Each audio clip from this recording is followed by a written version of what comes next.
নমস্কার।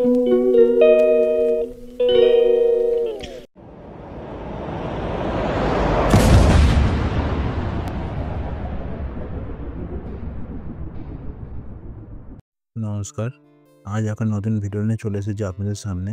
দেখবেন, অবশ্যই ভালো লাগবে ভিডিওটা। চলুন তাহলে ভিডিওটা শুরু করা যাক। ভিডিওটা শুরু করার আগে যারা চ্যানেল নতুন তারা চ্যানেলটাকে সাবস্ক্রাইব করে পাশে থাকা নোটিফিকেশন বেলটাকে অন করে দেবেন, যাতে আমি যখনই কোনো নতুন ভিডিও ছাড়বো আপনাদের কাছে সবার প্রথমে নোটিফিকেশনের মাধ্যমে ভিডিওটি পৌঁছে যাবে। চলুন তাহলে শুরু করা যাক। আপনি কি নিজেকে অহংকার করেন? জানেন অহংকার করলে কি হয়? চলুন তাহলে দেখে নেওয়া যাক অহংকারের কি করলে কি হয়। অহংকার নিয়ে উক্তি। অহংকার হলো ছোট্ট একটা শব্দ, কিন্তু এই শব্দটির মধ্যে লুকিয়ে রয়েছে মানুষের পতনের কারণ। তাই বেশি অহংকার করবেন না। এখানে দেওয়া হলো অহংকার নিয়ে কিছু উক্তি। তাহলে চলুন দেরি না করে দেখে নেওয়া যাক অহংকার নিয়ে উক্তিগুলি কী। অহংকার নিয়ে উক্তি।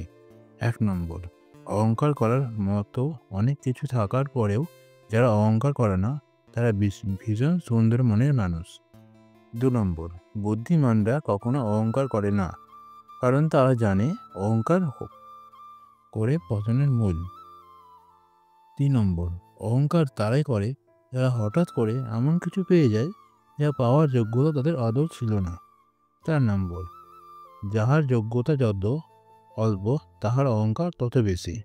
5 নম্বর, মানুষ নিজের অহংকারে এতটাই অন্ধ হয়ে যায় যে সে নিজের মানুষের গুরুত্ব বুঝতে পারে না। 6 নম্বর, মনের মধ্যে অহংকার আনবেন না, নইলে জিতে গিয়েও হেরে যাবেন। 7 নম্বর, কী হবে অহংকার করে? জীবনে নামক গল্পটা একদিন শেষ হয়ে যাবে। 8 নম্বর, অহংকার করো না, তোমার সঙ্গী হয়ে একাকিত্ব। 9 নম্বর, অহংকারী ব্যক্তির সাথে কখনো বন্ধুত্ব করতে নেই, কারণ সে তোমাকে অকারণে কষ্ট দেবে। 10 নম্বর, যে মানুষ পরিশ্রম না করেই সব কিছু পায় সেই মানুষ অহংকারী হয়। 11 নম্বর, যে ব্যক্তি আপনার সাথে সর্বদা অহংকারী আচরণ করে তার থেকে দূরত্ব বজায় রাখাই বুদ্ধিমানের কাজ। 12 নম্বর, অহংকার সবচেয়ে খারাপ নেশা, যে এটি করেছে সে পৃথিবী থেকে মুছে গেছে। 13 নম্বর, একটা কবরস্থানের বাইরে লেখা ছিল, এখন এখানে শতাধিক কবর আছে, যারা ভেবেছিল তাদের ছাড়া পৃথিবী চলতে পারে না। 14 নম্বর, অহংকারী ব্যক্তির পতন অনিবার্য, শুধুমাত্র সময়ের অপেক্ষা। 15 নম্বর, প্রকৃত মানুষ তাকেই বলে যার মধ্যে কোনো অহংকার নেই, বরং মানুষকে মানুষ ভেবে সম্মান করে। 16 নম্বর, অযোগ্যকে যোগ্যের সম্মান দিলে সে অহংকারী হয়ে ওঠে। 17 নম্বর, অহংকার আর হিংসা ত্যাগ করো, কারণ তুমি এই পৃথিবীর অতিথি, মালিক নয়। 18 নম্বর, অহংকারী হওয়ার চেয়ে মাথা নত করা শতগুণ ভালো। 19 নম্বর, অহংকার এমন একটা জিনিস যেটা সোনার মতো মূল্যবান জিনিসকেও মাটিতে পরিণত করতে পারে।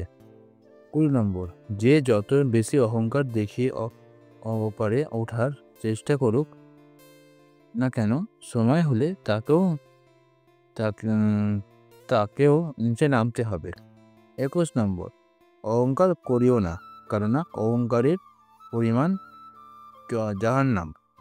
22 নম্বর, শরীর আর সম্পত্তি নিয়ে কখনো অহংকার করতে নেই, অস্ত্রতা আর দরিদ্রতা কখনো কাউকে বলে আসে না। 23, লোভী এবং অহংকারী মানুষকে বিধাতা সবচেয়ে বেশি ঘৃণা করে। 24, কখনো সময় ভাগ্যের অহংকার করবেন না, কারণ সকাল তাদেরও হয় যাদেরকে কেউ মনে রাখে না। 25, অহংকার গুণের জন্য করা ভালো, রূপের জন্য নয়। 26, যে ব্যক্তির অন্তর অহংকারে পরিপূর্ণ থাকে সেই ব্যক্তি নিজেকে ছাড়া অন্য কাউকে উপযুক্ত মনে করে না। 27, যোগ্যরা যোগ্য স্থানে গেলে বিনয়ী হয়, আর অযোগ্যরা যোগ্য স্থানে গেলে অহংকারী হয়। 28 নম্বর, কিসের এত অহংকার? আজ যাকে ঠকিয়ে তুমি হাসছো, কাল অন্যের কাছে ঠকে তুমি নিজেই কাঁদবে, অপেক্ষা শুধু সময়ে। 29, অতি অহংকারী ব্যক্তির জীবনে একটা পর্যায়ে সফলতা আসলে পরিপূর্ণতা আসে না। এই ছোট্ট ভিডিওটি আপনাদের কেমন লাগলো অবশ্যই কমেন্ট বক্সে আপনাদের মতামত জানাবেন। আর ভিডিওতে একটা করে লাইক করবেন। লাইক করলে কি বলুন তো, ভিডিও করার উৎসাহটা বেড়ে যায়। চলুন তাহলে আজকের ভিডিওটা আমি এখানেই শেষ করছি। সবাই ভালো থাকবেন, সুস্থ থাকবেন, সাবধানে থাকবেন। টাটা, বাই বাই, নমস্কার।